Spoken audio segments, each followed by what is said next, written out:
Trigger warning: discussions of divorce, infidelity, emotional distress. 6 months later, I divorced my husband, which was a huge mistake. This one is long, but worth it for everyone to read. If I could give anyone a piece of advice for divorce, it would be to not do it under normal circumstances. If your spouse is beating you or threatening you or your children, then, of course, get out and run. In my case, there was no use. We were together for 8 years, which was mostly good, and we have 4 kids. Right around 5 years ago, I got a promotion at work, and I got it in my head that my ex was dragging me down, or at least holding me back from more success and a better life. We never had a lot of money, but with my promotion, I was now making more than he was. I started working longer hours, and at the same time, his hours were cut, so he was at home more. I really began to resent him because he was home and because he got to spend time with our kids. Most nights when I got home, they were already getting ready for bed, if not already sleeping. After a few months of my new job, it was clear to me that things were not going well at home without me there. Some nights the dishes weren't done when I got home, the kids hadn't eaten, or whatever else I could think of to be mad at him about. It really didn't matter. He kept saying that he would try harder, but that it was hard being home all the time. That always made me really mad. For the next couple years, things kept getting worse. My hours weren't any shorter, and his were on and off full time. There was no convenient time for him to be working full time because of my hours, but we also needed the money. Whenever he would tell me that he could get extra hours, I would always complain, and the fewer hours he worked, the more I complained that he wasn't bringing in enough money. Whenever he brought up the contradiction, I would tell him that he needed to figure it out. I knew that it would bother him, so I started saying that a lot and for everything that I could. I really started to resent him, and I pulled away from him. I knew that it was hurting him, but I didn't care. If he didn't want to be hurt, then he would at least try to make me happy. I used that same thing to justify it when I started to talk to another guy at work. I thought he was just a friend. But talking at work turned into texting at home, then pictures and videos, and then trying to sneak some alone time with him. I knew that it was wrong, but it made me feel so alive, and my husband had not made me feel like that in years. I was tired of being unhappy, and I was doing this for me. The worst was the night that I came home at a reasonable time and found that he had cleaned the whole house, cooked the whole family dinner, and picked out a movie for all of us to watch together. This would have made me swoon a couple years earlier, but that night I couldn't even look at him, and I pretended to be sick. I spent the rest of the night in bed while he waited on me, checked on me, and even made me different food and brought it to me in bed. It made me feel terrible, and then it made me angry that he made me feel that way.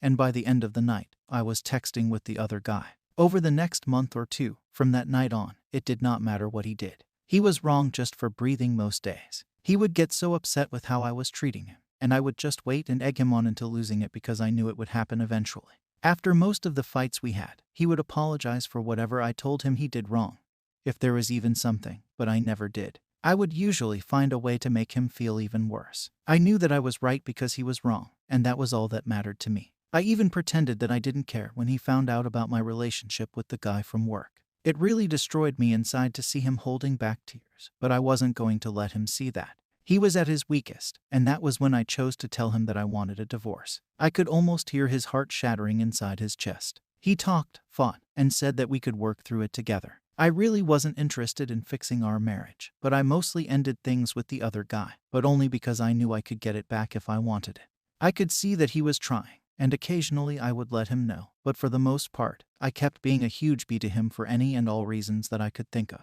I'm not sure how much more the man could have done to make me happy besides finding a job that paid enough for me to not have to work at all. He said that he was looking, but looking and finding are two different things. It was around this time that I discovered this group and a few others. I started posting things about him, from my perspective only, and I got so much positive feedback for how I was feeling that I knew I was right. The more I posted, the more validation I got. It wasn't just me who knew that XH wasn't worth keeping around. I had the whole internet telling me how terrible he was. I started saying awful things to him and even outright ignoring him. I was so confident in mine and everyone else's opinion that I contacted a lawyer, and within a couple weeks, I had filed for divorce. I continued to use this site and a couple others to validate my feelings and for encouragement to go through with it, and finally it was done. It went pretty smoothly. XH didn't ask for much besides to not get divorced and to try to work it all out. I didn't care about that, though. He was broken, but I was free. I could do whatever I wanted without having to feel any guilt or answer to anybody. It was an amazing feeling of freedom. It didn't last long, though. In the first month after he moved out, I missed garbage day 3 times. There was also rarely a single clean dish, and the laundry sat in piles for so long that I had to start doing the sniff test to see if it could be worn again.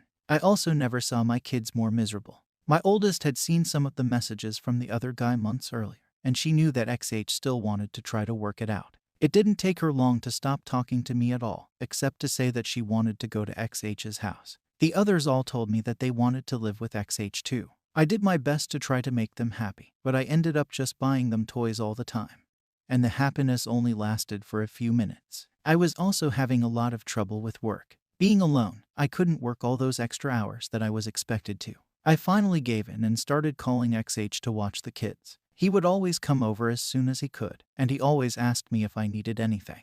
When I would get home, I would find clean dishes, laundry, and even dinner sometimes. He would never say too much after I got home. He would just tell me to call him if I needed anything and leave. One night he took out the garbage and brought it to the curb because it was garbage night, and I forgot again. He always looked so sad when it was time to go. Finally, after a couple months, my friends convinced me to go out on a date. It was for dinner and a movie, and I was excited and hopeful, but at dinner I started getting a feeling of overwhelming guilt. It got so bad that I ended up not even going to the movie. A week and about 1,000,000 tears later, I was on a therapist's couch. I told her everything that had happened, starting with the promotion that I got at work. She did not agree with me or with any of the encouragement to divorce that I got. I ended up in her office 2 and sometimes 3 times a week, and the more that I talked to prove that I was right, the more that I started to see how wrong I was. It was truly heartbreaking. I don't know if I cried as much in my whole life as I did in the first month in her office. After about $2,000 of therapy sessions, I learned that my XH had his faults, but I figured out that mine were so much worse. I did so many awful things and said awful things that I wouldn't want him to be with me, but he did. I still remember him asking me in the meeting with the lawyer to please not go through with it. I did go through with it, though, and then later I bragged on here how great it felt. I was so wrong, and now I can see it. A couple weeks ago, I went outside with him when he was leaving the house. I asked him about getting back together. When he looked at me, his eyes were full of tears, and a couple went down his cheeks. He told me that he didn't know if he could. He said that the pain has been too much for too long, and that if we got back together, I might just turn around and do it to him again. He said that he always thought that I would realize how much he loved me and stop until I signed the divorce papers and let out a big, exaggerated sigh of relief. He said that hurt him more than anything else, and that he doesn't know if he can ever trust me again. I don't blame him. I destroyed a man who, looking back, was a great husband. I deprived my kids of having a great father in the house with them, and I took his kids away from him. And me, the one who pushed for the divorce, expecting happiness and a life of freedom, spends all my free time sitting at home or sitting on a therapist's couch. Please don't just take the advice of anyone on this site or any other about getting a divorce. If your marriage is bad, look at yourself first and see if you can make changes. This is advice for men and women. Getting divorced is not fun. Being divorced is not fun. And seeing your husband broken and your children never happy because of your actions is the most painful experience that I can imagine. I wish all of you well and hope that you will give your marriages a second chance. Thank you for watching the video.